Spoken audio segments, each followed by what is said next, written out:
তো আজকে আলোচনা করব চীনের জেট-এনসি ফাইটার কেন বাংলাদেশের জন্য মার্কিন যুক্তরাষ্ট্রের F-16 ফাইটার থেকে বেটার হবে।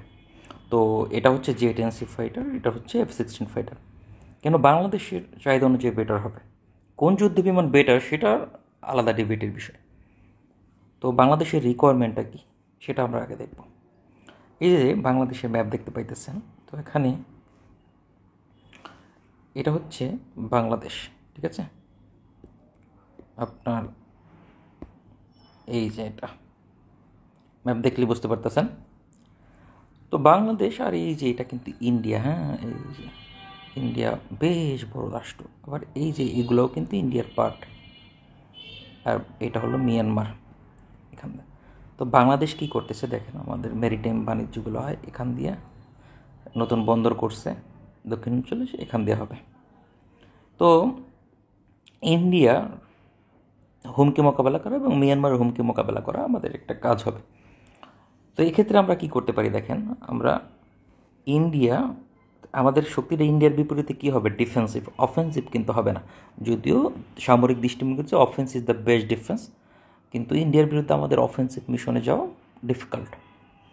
তো এক্ষেত্রে সীমিত পরিসরে ডেফিনেটলি সম্ভব, প্রপার ডিফেন্সিভ থাকলে আপনি সীমিত অফেন্সিভ এমনিতেই নিতে পারবেন। তো ইন্ডিয়া বাংলাদেশের সাথে ধরেন যুদ্ধ হলো, বড় যুদ্ধ, ইন্ডিয়া যাতে ওদের বিমান বাহিনী দিয়া বাংলাদেশের আকাশ সীমায় ডমিনেট না করতে পারে, সেই কাজটাই হবে এয়ারফোর্সের প্রধান কাজ, মেইন কথা যেটা, যাতে ইন্ডিয়ার বিমান বাহিনী সরাসরি এই সব জায়গায় বিমান হামলা বেশি না করতে পারে। কম বেশি তো করবেই, মানে বেশি জানি না করতে পারে।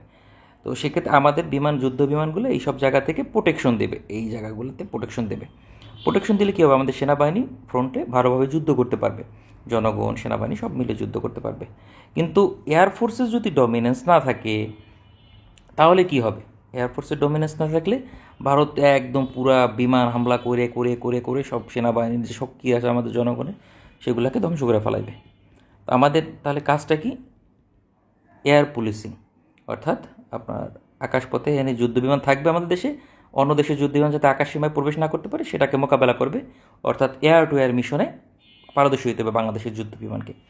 আর একটা বিষয় ইম্পর্টেন্ট, সেটা হচ্ছে এই যে বললাম এখানটা বাণিজ্য করতে যাবে, তো ভারতীয়রা তো এই যে ভারত আবার এই জায়গায় ভারতের এই দিকে কিছু দ্বীপ আছে, হ্যাঁ, তো এখানে নৌঘাটি আছে, আন্দামান নিকোবর দ্বীপপুঞ্জে, আবার মায়ানমার আছে এদিকে একটা শয়তান রাষ্ট্র।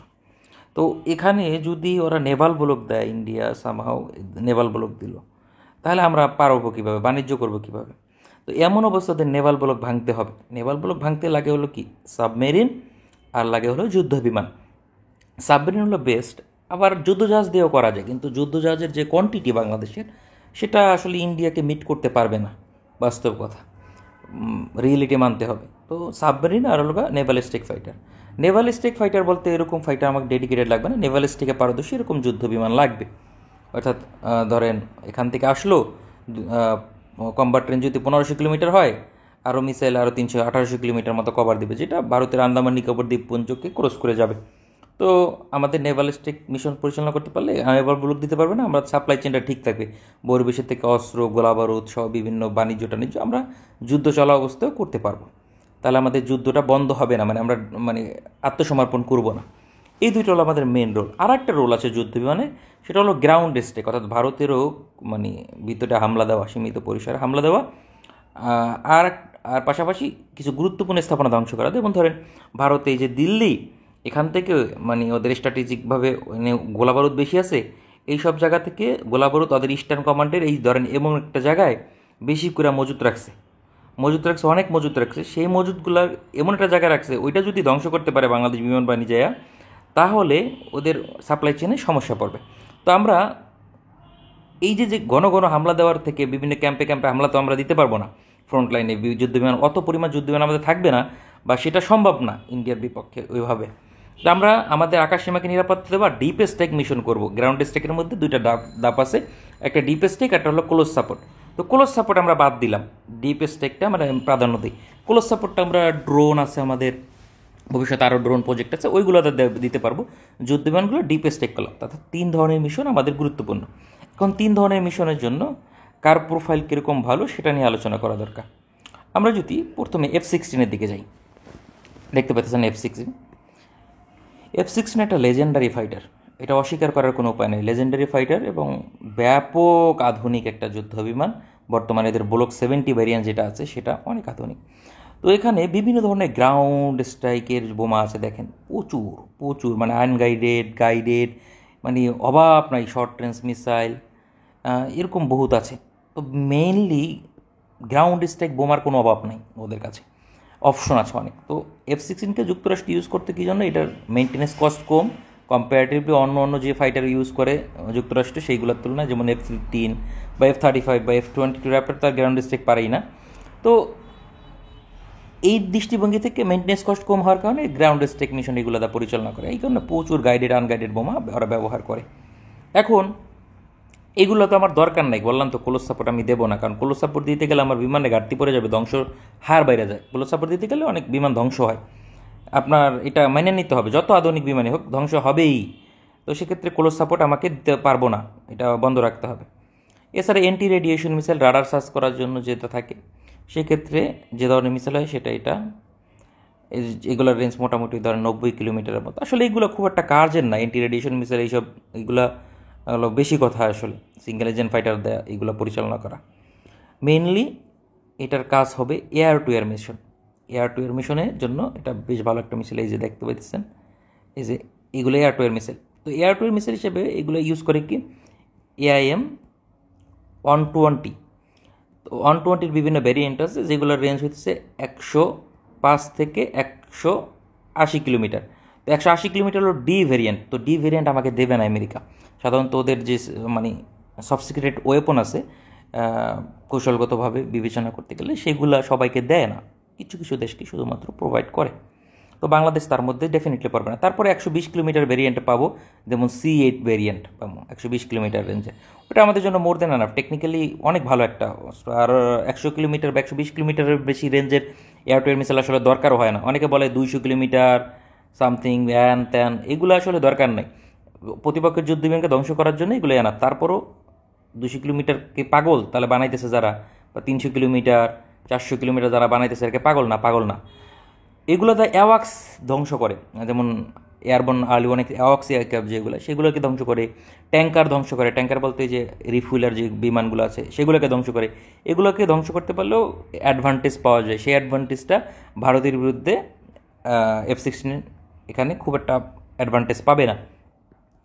আর ডিপ স্ট্যাকের কথা যদি বলেন, যুক্তরাষ্ট্রের নিজস্ব কিছু লং রেঞ্জের মিসাইল আছে, যে AGM সিরিজের, কিন্তু এই মিসাইলগুলা রেঞ্জ হলো আপনার মোটামুটি 800-900 কিলোমিটারের মতো। তো এইগুলা বাংলাদেশ পাবে না বা বিক্রিও করবে না, খুব মানে খুব খুব পরিচিত হলে দেয়। এবং আমেরিকার সাথে একটা চুক্তি আছে internationally, MTCR missile technology control regime, সেইখানে চুক্তি করতে হয়, বাংলাদেশ সেইটার মেম্বারও না। সেক্ষেত্রে এইগুলা পাওয়ার প্রশ্নে আসে না ধরেন। তো বাংলাদেশ কোনটা পাবে, ধরেন এই যে একটা ক্রুজ মিসাইলের মতো গাইডেড বোম আছে, এইগুলো পাবে। এগুলোর রেঞ্জ কত, 130 থেকে 50 কিলোমিটার, মানে 130 থেকে 150 কিলোমিটার। আর একটা আর অ্যান্টিশিপ রোলের জন্য, যে বললাম যে ম্যারিটাইম স্ট্রাইক লাগবে, সেজন্য অ্যান্টিশিপ মিসাইল হিসাবে যে মিসাইলগুলো আছে সেটা হলো হারপুন মিসাইল। এই হারপুন মিসাইলের রেঞ্জ হচ্ছে মোরলেস ওই 180 কিলোমিটার, এবং সাবসোনিক একটা মিসাইল। কোয়ালিটি মোটামুটি, অত ভালোও না খারাপও না। যুক্তরাষ্ট্রের নৌবাহিনী হারপুনের কোয়ালিটি নিয়ে সন্তুষ্ট না, তারপরও ফালাই দেওয়া যায় না, মোটামুটি খারাপ না। তো F-16 বেসিকলি যেখানে ভালো, সেটা হচ্ছে ডিপ স্টেকেও সে পারতেছে না মিসাইলের কারণে। সে আপনার এয়ার টু এয়ার মিশনে ভালো করতেছে, 90% কভার করে দিতেছে চাহিদার, 10% বাক থাকতেছে শুধুমাত্র অ্যাওয়াক্স কিলার বড় মিসাইল নাই, মানে লং রেঞ্জ মিসাইল আমাদের দেবে না বা নাই, বা ভবিষ্যতে পাইতে পারি, সেটা হলো পরের কথা। আর গ্রাউন্ড এই যে ডিপ স্টেকের জন্য এই ধরনের মিসাইল ইউজ করতে হবে 150 কিলোমিটার। সো এইগুলো খুব একটা ইন্ডিয়ার বিরুদ্ধে ইফেক্টিভ নাও হতে পারে, অ্যাটলিস্ট 250 কিলোমিটার দরকার। আর মেরিটাইম স্টেকের জন্য 180 কিলোমিটারের হারপুন যে মিসাইলটা আছে, এটা আসলে মোটামুটি, বাট যথেষ্ট না কেন যথেষ্ট না, কারণ এটা একটা সাবসোনিক মিসাইল এবং রেঞ্জও যথেষ্ট কম। ইন্ডিয়ার নৌবাহিনী আপনার রাফাল ইউজ করবে সামনে, তো সেক্ষেত্রে বুঝতে পারতেছেন ওইটা আরও বেশি চ্যালেঞ্জিং হয়ে যাবে আমাদের জন্য। তো এটা একটা সমস্যা। আবার সিঙ্গেল ইঞ্জিন ফাইটার, এটাও মাথায় রাখতে হবে। তো দুইটাই আমরা তুলনা দিতেছি সিঙ্গেল ইঞ্জিন ফাইটার দিয়েই। তো F-16 এই বিষয়টা দেখলাম। তো এ পারতেছে না কি, আমার রিকোয়ারমেন্ট নৌবাহিনীর নেভাল স্টেকের যে রিকোয়ারমেন্ট সেটা পূরণ করতে পারতেছে না, আমার ডিপ স্টেকের রিকোয়ারমেন্ট যেটা সেটা পূরণ করতে পারতেছে না, সেইভাবে আমার পারতেছে কি এয়ার টু এয়ার মিশনের রিকোয়ারমেন্ট পূরণ করতে পারতেছে 90% পূরণ করতে পারতেছে, আর এই দুইটাই পারতেছে না।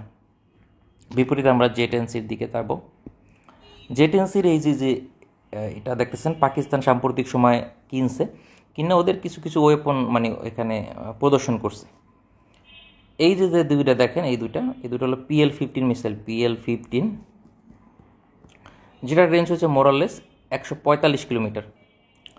এরা এক্সপোর্ট ভেরিয়েন্ট, মানে PL-15E ভেরিয়েন্ট, কিন্তু PL-15 আর একটা ভেরিয়েন্ট আছে মানে যেটা রপ্তানি করে না, সেটার রেঞ্জও আপনার মোটামুটি ওই যে ধরেন 200 কিলোমিটারের মতো, ভালো একটা মিসাইল।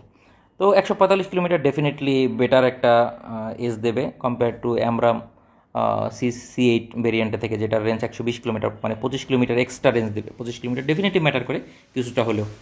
আবার শর্ট রেঞ্জ মিসাইল ওইগুলো নিয়ে আলোচনা না করি, গ্রাউন্ড স্টেকে দেখতেছেন এখানে অনেক অপশন আছে। এগুলো পাকিস্তান নিজেই আর কি তৈরি করে বিভিন্নভাবে, বা যে কোনো এই গ্রাউন্ড স্টেক মিউনিশন আপনি বিভিন্ন দেশ থেকে কিনতে পারেন, তার্কি মার্কি আছে, সেখান থেকে কেনা যায়। তো আমরা যেটা দেখবো নেভাল স্টেক এবং ডিপ স্টেক। তো নেভাল স্টেকের জন্য এগুলা মানে জেট এনসি অনেক ধরনের অস্ত্র বহন করতে পারে, কিন্তু সেগুলো এখানে প্রদর্শন করা নাই। এখানে শুধুমাত্র একটা মাত্র আছে CM-400। CM-400 হচ্ছে একটা সুপারসোনিক অ্যান্টিশিপ ব্যালিস্টিক মিসাইল এবং মারাত্মক যেটাকে বলতে পারেন। এটা রেঞ্জ হচ্ছে মোরাললেস আপনার 250 থেকে 300 কিলোমিটার। তার মানে বুঝতে পারতেছেন খুব ভালো একটা মিসাইল, এবং ম্যাক গতিও আপনার 3 থেকে 5 পর্যন্ত যেতে পারে, কি একদম শেষ পর্যায়ে যে আপনার এটা সুপারসোনিক থেকে হাইপারসোনিক গতিতে রূপান্তরিত হয়। তো এগুলোকে মানে মোকাবেলা করা বেশ কঠিন পৃথিবীর যে কোনো যুদ্ধ জাহাজের জন্য। তো মেরিটাইম স্টেক মিশনে এটা একটা ভালো এস পাবে। এছাড়াও ওদেরকে আরও একটা মিসাইল আছে চীনের, সেটা হচ্ছে HD-1 যদি মিসাইল দেখেন আপনারা বুঝতে পারবেন। ব্রহ্মস যে মিসাইল আছে ওটা থেকেও বেটার। আমি যদি air to ground strike mission বা মেরিটাইম স্টেক মিশনের কথা অ্যান্টিশিপ মিসাইল হিসেবে চিন্তা করি, সামটাইমস ব্রহ্মস থেকে ওইটা একটা বেটার মিসাইল। তো ওইটার রেঞ্জও আপনার ওই যে 290 কিলোমিটার। তো দারুণ একটা মিসাইল, এবং ম্যাক গতি হলো 3.5, মানে শব্দের গতি থেকে 3.5 গুণ বেশি। তো মেরিটাইম স্টেক এখানে ভালো ভালো অপশন আছে। আবার এগুলো দেয় একই সঙ্গে ডিপ স্টেক মিশনও চালানো যায়। আর ডিপ স্টেক মিশনের জন্য আলাদা করে এখানে মানে চীনের বিভিন্ন ক্রুজ মিসাইল আছে, স্টেলথ ক্রুজ মিসাইল, যেমন স্টর্ম শ্যাডো ব্রিটেন ইউজ করে, বা ফ্রান্সের ভ্যারিয়েন্টের নাম আছে স্ক্যালপ। তো এইগুলোর মতো মিসাইল চীনের কাছে অনেকগুলো আছে, এবং সেগুলোর রেঞ্জ মোরাললেস 300 কিলোমিটার। তো সেগুলো আমরা পাইতেছি নেভাল স্টেক এবং মেরিটাইম স্টেকের জন্য, মানে একটাই আর কি। আর গ্রাউন্ড স্টেক মানে ডিপ স্টেক এবং নেভাল স্টেক দুইটা ভেরিয়েন্টই আমরা ইউজ করতে পারতেছি সেম মিসাইল। আর এয়ার টু এয়ার মিশনেও সে একটু ভালো অবস্থান আছে, গ্রাউন্ড স্টেকে পিছিয়ে থাকবে, কিন্তু গ্রাউন্ড স্টেকটা আমার দরকার নাই।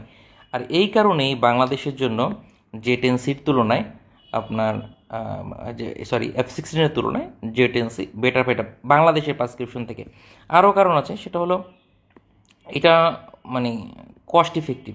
এই যে F-16 মূল্য হবে ধরেন আপনার ফুল প্যাকেজ যদি নেন 150 বিলিয়ন মোটামুটি।